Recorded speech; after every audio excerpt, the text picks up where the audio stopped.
Hello, YouTube. It's me, John Avenger, once again, and welcome back to another Capes and Beyond month. This is a 2011 TV movie pilot that never got picked up for a full season, and it's from DC again. This time, but it's an unaired pilot. I saw it online because you can't watch this on HBO Max. It's an unaired pilot produced by Warner Brothers and DC Entertainment for NBC, not the CW. So this is a year before Arrow came out. Based on the DC Comics character of the same name, David E. Kelley wrote the pilot, which was directed by Jeffrey Rayner, and Adrianne Palicki, stars as the main character. Wonder Woman, yes. Before Gal was Wonder Woman, this was our first live-action Wonder Woman in the 2010s, before Batman v Superman and the 2017 movie. NBC opted not to buy the series because, again, it was just ahead of its time. If this was on the CW, it would have had like 4 to 8 seasons. And just like, Legends of Tomorrow and such. But, like I said, it's not horrible. It needed some work, though. Like I said, the acting is not the problem. And also, the interesting factoid, Pedro Pascal's in this pilot. He's in like 3 scenes. It's a cameo. And it would be a foreshadowing because he would be in another Wonder Woman project a few years later in 2019 for Wonder Woman 1984. See, it says he played Ed Endelicato in the pilot, was later cast in another Wonder Woman project, 2020's Wonder Woman 1984, and he was the best part of the movie. I'm sorry. Here, he's not in it that much, so don't expect too much, but he's still got that kick-ass voice. The cast, you have Elizabeth Early as Veronica Cale, but she does nothing. She has no impact on the show. She, in the pilot, she's the villain. She just talks, good game. Wonder Woman kicks her ass, arrests her, she gets arrested, and that's it. She doesn't have much of a character. Tracy Toms is in it. She's Etta Candy, Diana Prince's personal assistant. She has enough screen time for what she has to do. And remember, this is before black people were taking over the entire industry, where they get all the roles, and they have to put diversity in everything, and they have to put BLM in every single show, or movie, whether they like it or not. I'm fine with diversity, just don't force it. Sorry, just don't force it. Cary Elwes, he just has nothing to do. He's Henry Detmer, who runs the day-to-day operation of Diana's company. Themyscira Industries. It's a nice nod to the island that she lives on. They didn't have the budget to put a lot of effects or the island or a bunch of women in the island because, again, NBC didn't have the money. Not like now where everything is streamed and they have like $100 million freaking Netflix movies and shows. This was a different time, guys. Streaming was not a thing yet. Justin Bruning plays Steve Trevor, but he's barely in the show. He's in like 2 flashbacks, and then he shows up at the end and says, "Hey, Diana, I got married," and that's it. So their connection is not really in this. But who saves the show is Adrianne Palicki. She's the only reason I watch this. She's beautiful. She has the look of Wonder Woman. She has the essence of Wonder Woman. The physicality of it as well. The fight scenes, the very few fight scenes that are there, she does fine. Just like in G.I. Joe Retaliation and John Wick. And, like I said, she doesn't have an accent. I know Gal's accent is fine. Doesn't bother me. But it's good to see a Wonder Woman that does not have an accent for once, because every other version that they try to put an actress that doesn't have an accent to do an accent, even though Wonder Woman is not foreign. She's from another place, but she's not foreign. Anyway, she does a good job. She has the lasso of truth. The costume looks sexy. She has pants first. Like, she runs in these tight blue pants. Sexy. I'm a guy, guys. I'm going to say that, okay? Stop. Don't punish me for being heterosexual. That's who I am. I love women. I'm never going to apologize for that. Ever. If gay people can throw their shit in my face, well, I can do it the same thing. And I can do it with some style.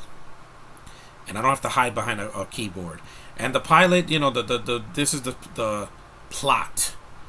In an inner city home of a teenager tells his family that he's been accepted to college moments before he begins convulsing and bleeding from the eyes and ears.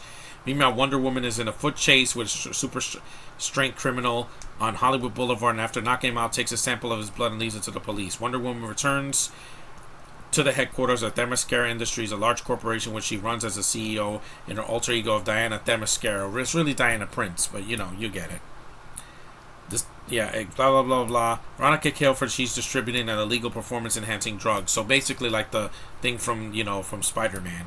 And while I said the pilot has problems, if they had fully developed this into a series and they developed the characters more, I would have been on board.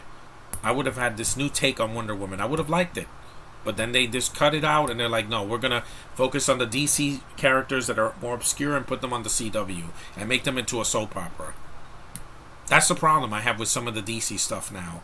That was on the CW. It's too soap opera-ish. Too much talking. I want to see more action and more character growth. Not this. This was only 41 minutes, so it was short. Most CW shows are 45 minutes or an hour, give or take. And like I said, they do change the costume. They give her that sexy bathing suit, red, white, and blue outfits. I love it. And she kicks some ass in the show, which is more than I could say for some other female characters this year, like Naomi. Here's the reception that I got. I know, like I said, it's not perfect. After watching the pilot, television critic Alan Sepinwall described it as embarrassing.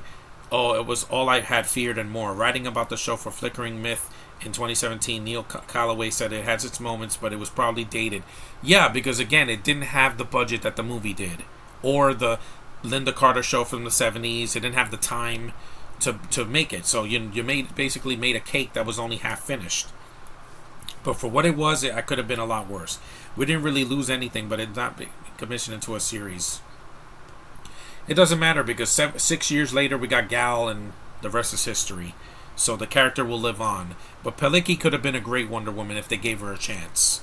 If they gave her, if it wasn't on NBC and made stupid decisions like they do now.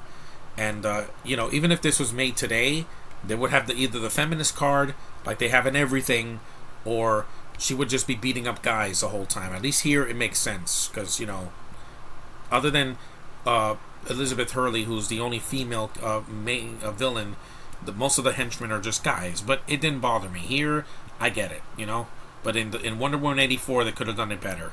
It just felt like a man-bashing movie for most of it. It's just Diana beats up a guy, and Barbara beats up guys, and etc., etc., etc. I'm like, we get it already, DC. You don't have to preach about feminism. I've been through it already. The hobo, that's all she does. This isn't as bad as that, though. This is shorter, and I think Adrianne Palicki still has a lot of talent. She could have been a great Wonder Woman if they give her a chance. What she did, she put her all into it, despite the problems. But I think it's worth at least one watch. It's not worth owning, if it came out physically, but I think Palicki does just fine. It's a fine pilot. It could have been a lot worse. If it gave it more time, a budget, and a studio that believed in it, I think it would have done just fine. But anyway, it's not the worst thing ever. It's not even the worst pilot I've ever seen. Hell, Jupiter's Legacy came out on Netflix last year, and I didn't even finish it because it was too preachy and it was not.